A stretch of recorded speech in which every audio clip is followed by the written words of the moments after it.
Okay, we're going to add subtract fractions with mixed numbers. Now, we can focus on subtraction though. If I'm subtracting these two right here, I can't subtract 1 from 2, but I can subtract 4 from 2. So what I'm going to have to do is do some borrowing. So let's borrow 1 from the 2. It becomes 1. And the extra 1 goes here. And you have 2 ace minus 1 and 4 ace. Okay, now from here, I am going to multiply 8 times 1 plus 2. 8 times 1 is 8, plus 2 more is 10. And I end up with, the 1 comes down here, and this becomes 10 over 8 minus 1 and 4 ace. Okay, now I can subtract. 1 take away 1 is 0. 4 take away 10. 4 take away 10 is 6. So we'll get 6 and then over 8.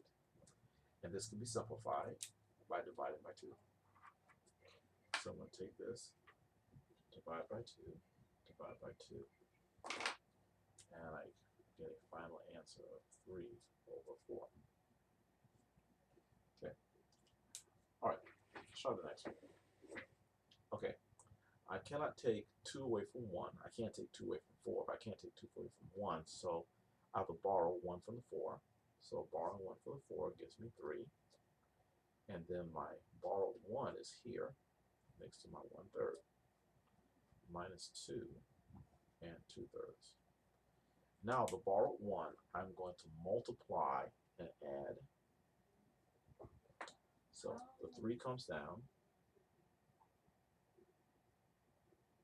Let's bring the 3 down. And 1 times 3 is 3, plus 1 more is 4. So that's 4 over 3 minus 2 and 2/3. And now I can subtract. Okay.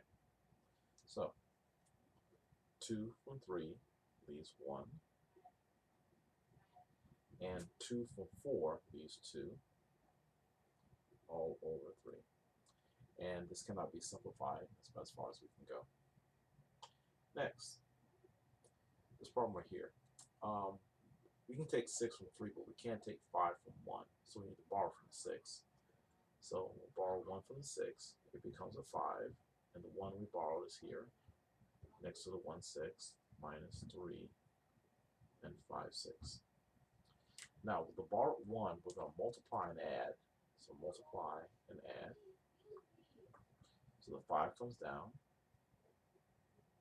And 6 times 1 is 6, plus 1 more is 7. So this becomes 7 over 6 minus 3 and 5 over 6. And now I can subtract. 3 from 5 leaves 2. And 5 from 7 leaves 2. And that'll be over 6. Now, this can be simplified if I divide by 2. So dividing by 2, I now get 2 and 1 over 3.